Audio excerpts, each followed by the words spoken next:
Hello viewer, hope you are all doing well. In this video I'm going to show you how to achieve automation through Python. So in this video I am targeting to compare two CSV files. You can extend it to Excel files as well. I have interest of time, I have created two. You can see one CSV1 and CSV2. I have given some dummy data. The Excel can be much bigger as well.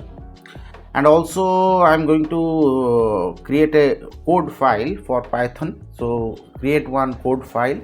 I'm giving it name as compare two CSVs, and after writing the code you can save it as .py. That is the extension of a Python file.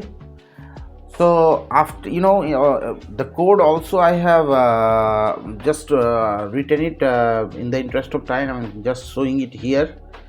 The code is basically you have to import CSV first, and then you have to read the CSV files, then specify two columns to compare, then initializing the list, then read the data from CSV1 and CSV2, and then check if the column exists in CSV1, because sometimes you have to do this validation, and then you have to compare and find the difference and write the output in a third CSV file.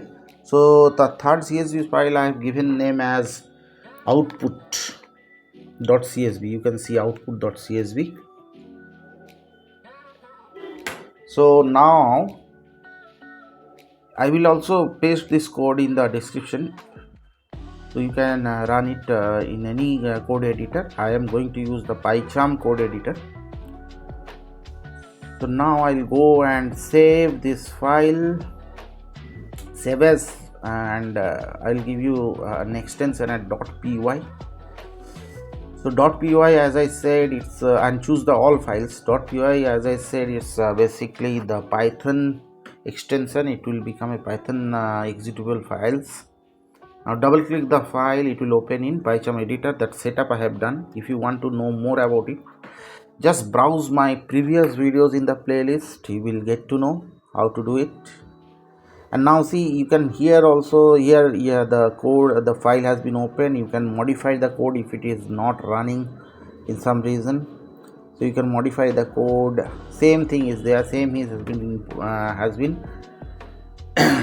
imported. The file name is compare.py. you can see compare to CSV files.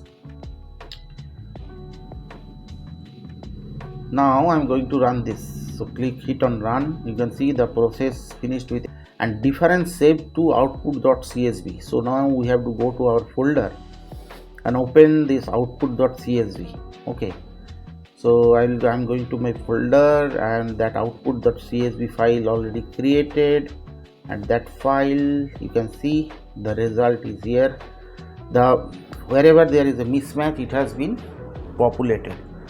So this is the way you can extend it to big files where thousands of rows and columns are there, and you can find out the differences.